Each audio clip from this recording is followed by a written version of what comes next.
All right, hello. Today we're talking about 7.10, exponential application problems. So these are all going to be word problems. And there is a different way of writing the function. The function t, it'll be a value with an input of time, f of t. Did I just say t? The function f will be a function based off of the value of time. And, most real world problems, they grow exponentially. Well, they grow according to time. And so that's why t is the input here. And then you have some value a. A is your initial amount. So for example, initial amount. For example, take a look at number 1 here. The original value of an investment is $1,800. So, you got an investment, you're investing money, and then the value has increased 7% each year. So suppose you put in $1,800 into the bank, and every year that money was in the bank, it increased 7% of this value. And this question, they want us to find the value of the investment after 15 years. Well, the initial amount is what you started with. And so in this function, a is what you started with. A times some value, let me hold off on that, to the t power. So t is time, right? T is time. And this is an exponential function because this value here is being raised to the t power. Every year, this value gets raised to the t power, to the power of the years. And so this value in here, well, because it's a growth problem, it's going to be 1 plus whatever your rate is. 1 plus whatever your rate is. So suppose your rate, like in this example problem, suppose your rate was 7%. Well, 7% as a decimal is 0.07. And so because you want to include the value that you started with, the value that you started with is 1 times whatever you have. So suppose we're talking about, in this example problem, the initial value is 1,800, right? Well, if in 1 year you increase by 7%, so 7% is 0.07 times 1,800, right?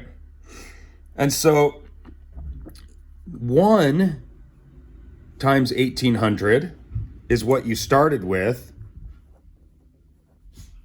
0.07 times 1,800 is the value that you got for like your interest. Do you know what I'm saying? Where's my calculator so I can do this quickly? Bear with me, can't find it. Okay, let's see. 0.07 times 1,800, 126. So it looks like you made 126 off of that 1,800. When you add these together, right, what is that? 1,926. So this is the total value. This thing here is a representation of 1 plus the rate 0.07 times 1,800. And so this is just an algebraic way to kind of simplify. If you have 1 times 1,800 plus 0.07 times 1,800, you can factor out the 1,800, right? Then you have 1 plus 0.07. And so this is just a simplified way to kind of condense what you will be doing every time when you add the interest to what you started with. For that reason, we'll have, if it's a growth model, we'll have 1 because that represents multiplying 1 times your initial value. We'll have 1 plus whatever your rate is. All right, so that's why here we have this equation. This formula is for exponential growth. And you could think of it this way. These are problems where you have a percent increasing, if that's how you spell increase. Yeah, it is. Cool. If you have a percent that is increasing, so check it out in this example problem, the value is increased. Okay, increased. So this is a percent increase problem, meaning it's a growth problem, meaning it's a 1 plus R. R is your rate. Rate is always expressed as a percent, okay? So let's do this example problem together. The original value of the investment is 1,800, which means that A, since it's the initial amount, A is 1,800. What else? If the value is increased, if it's increased, I'm using my growth model. Now I haven't showed you the exponential decay model yet. They're very similar. But with word problems, you need to look out for like key words, right? Increased means the growth model means this formula here. Let me put it in a box so it's a little bit easier to see. Hopefully you're taking notes because you're going to need to use this. Okay, so the value is increased by a percent of 7% each year. That's my rate. And so R here, you don't want to write it as a percent. You want to write it as a decimal because you're going to put that into a function. You're going to put it into a formula, an equation. Let's see. So it's increased that much every year. Write an exponential function to model the situation. Then find the value of the investment after 15 years. So they want me to find the value after 15 years, basically when time is 15. And for these problems, let's just make it easy and say that time will always be in years. So if they give you 6 months, you need to convert that to 0.5 because 6 months is half of a year. All right. Anyways, first, they want me to do two things. Write an exponential function to model the situation. So my function will be me plugging in these values, just these two values, into the function. I'll show you why. Here's the first thing they want me to do.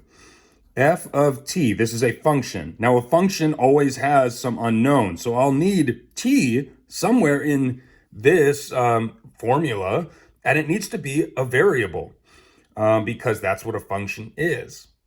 It has a variable in there.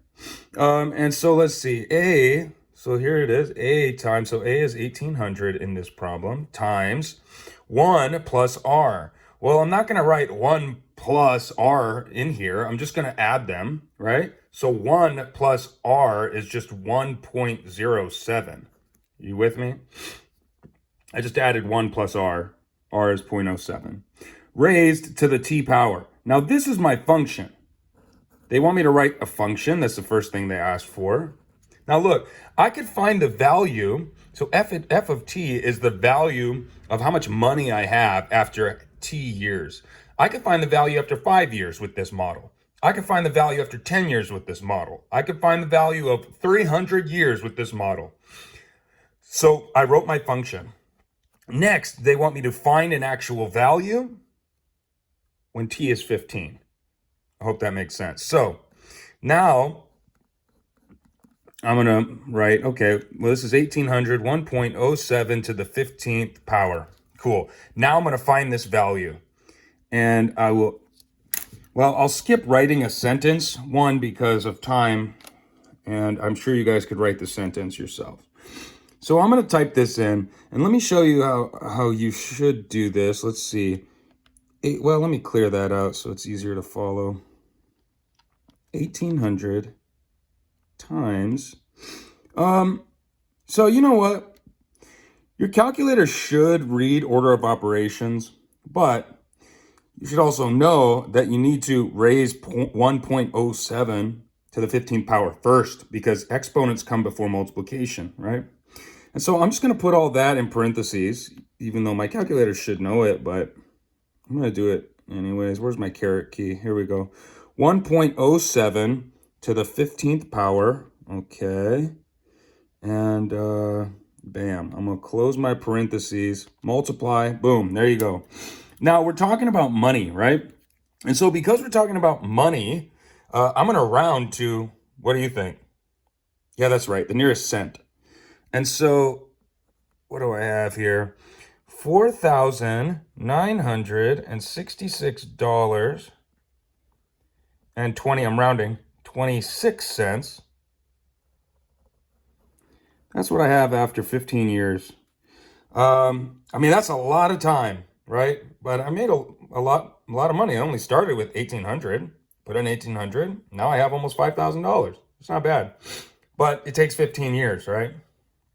Anyways, how about this example? In 2002, there were 972 students enrolled at high school.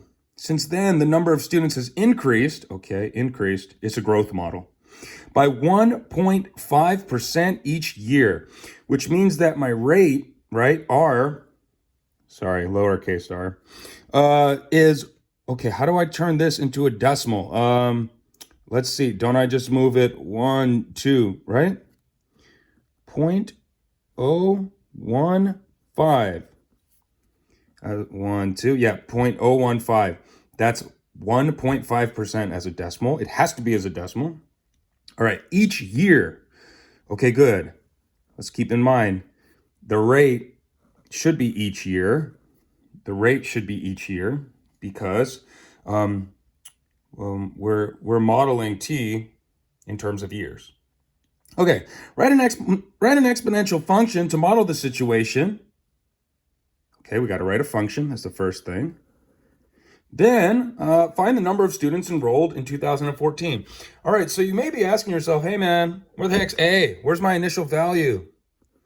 We got R, and I guess we can figure out T, like, after we write the function. But where's A? Well, let's see. We got to do some thinking here. In 2002, there were 972 students enrolled at this high school. Okay, so 2002 must be the start, right? It must be the first year that we are considering. So 972 is our initial amount of students. Now, I can write my function. F of t equals A, right? What's A? Oh, initial value, 972 students, times 1 plus R. I'm just going to do this in my head. 1 plus R, that's 1.015, right? Okay. Raised to the t power. Writing the function means you're always going to have t as a variable. That way you could find any value depending on whatever year you want. Now, what I'm going to do is I'm going to find f of t when t is a certain value. And we can kind of like save some space here since we already wrote this down. Let's just write down the input of t here, but we need to find out what they're really asking, right? So in 2002, that was our first year. Let's see. Find the number of students enrolled in 2014. So how many years away is this? What is that, 12? You got 2002. Yeah, 12, right? T equals 12. Okay. So they want me to find how many students are enrolled in 2014 after 12 years.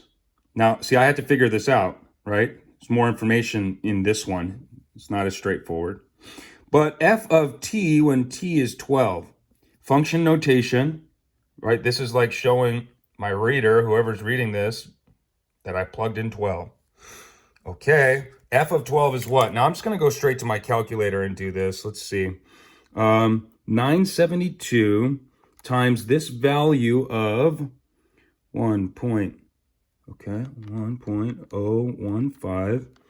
Oops, all raised to the t power, and I'm plugging in 12. Okay, so after 12 years, let's see what happens here.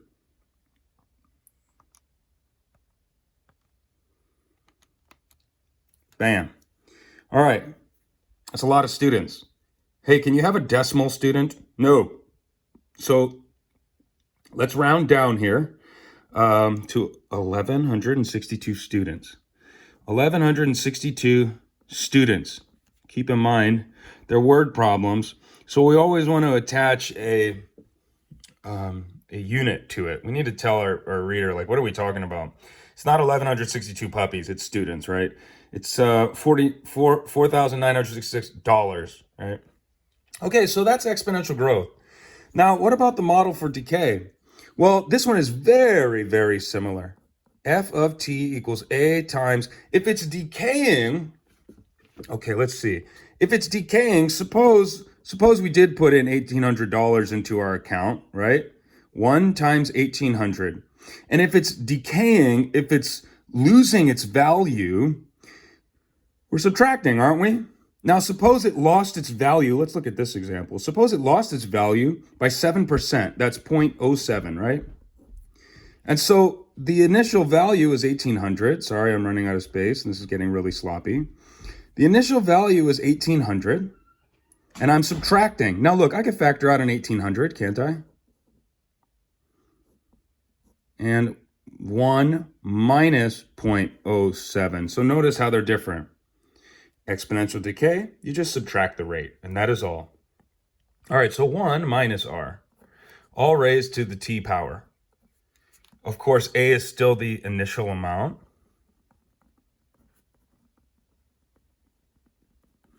R is still the rate. Oops. And t is still the time in years. I'll just do this one example for you. An investment of $1,200 is losing its value. Losing its value. That is the word that lets us know, oh, exponential decay. All right, so the initial investment, A, is $12,000. Big money, man. And it's losing its value at this rate of 4%. So I'm going to turn that into a decimal, 0.04. Right? Write an exponential function. Okay, I have enough to do that. F of t equals initial value, 12,000, times 1 minus r. Well, I'm just going to do this in my head. Let's see, 1 minus this, what is that going to be, like 90, or not 96, 0.96, right? I had 1, and then I subtracted 0.04. Yep, 0.96. Okay. To what power? Well, to the t power, because I'm just writing my model here. So here's my model. And now, let's see what value of t they want me to plug in.